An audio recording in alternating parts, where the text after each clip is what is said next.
Hello everyone guys, किसी viewer ने पूछा है, आई थिंक उनका नाम लवदीप सिंह है। उन्होंने ये एक सेंटेंस लिखा था कमेंट सेक्शन में कि इसका क्या मतलब है। शायद उन्हें न्यूज़पेपर में मिला था। आप भी पढ़िए गाइस, आराम से पढ़िए, देखिए क्या कहना क्या चाह रहा है। Given the valley depth at that site constructing retaining walls और undertaken filling work was not viable.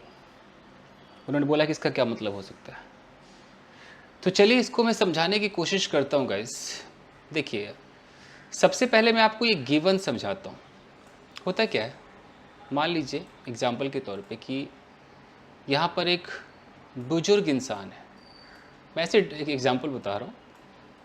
एक बुजुर्ग इंसान है, अब इसकी कंडीशन ठीक नहीं है।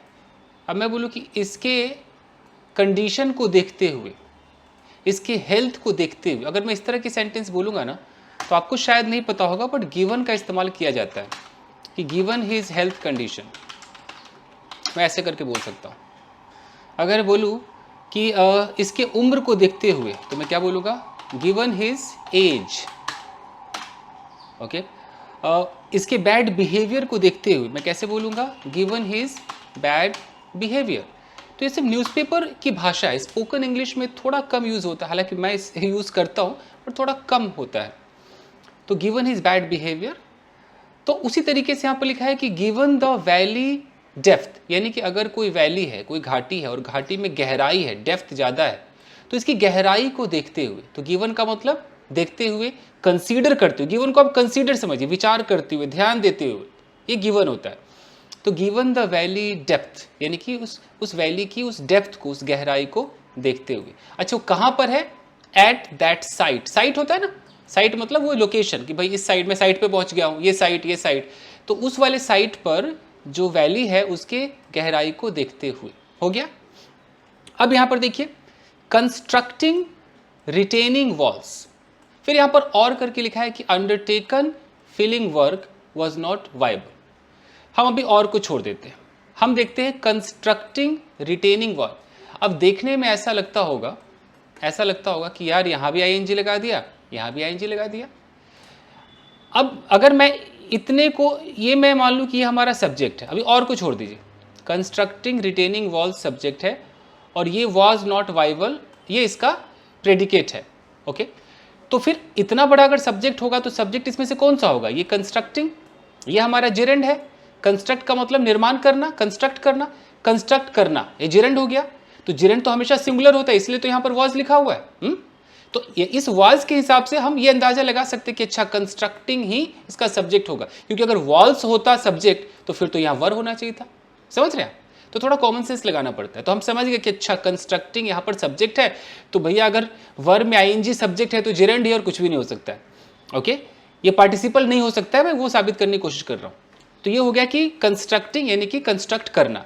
किसको कंस्ट्रक्ट करना, हर जिरेंड अपने बगल में भाई अपना ऑब्जेक्ट तो लेगा ना। अगर मैं आपको ऐसे करके समझाऊं, बहुत ध्यान से देखिएगा, अगर मैं ऐसे समझाऊं, writing letters. Okay, writing letters. अब मैंने बोला कि इज नॉट इजी। तो कुछ लोगों को तो लगता है कि अभी लेटर्स है, आर लगा दे। अरे मेरे भाई, ये लेटर्स कुछ नहीं है, यहाँ पर राइटिंग हमारा जेरेंड है, यानी कि चिट्ठियाँ लिखना आसान नहीं है। तो चिट्ठियाँ सब्जेक्ट नहीं है, लिखना सब्जेक्ट है। ये राइटिंग के लिए इज आया है, ये जेरेंड है।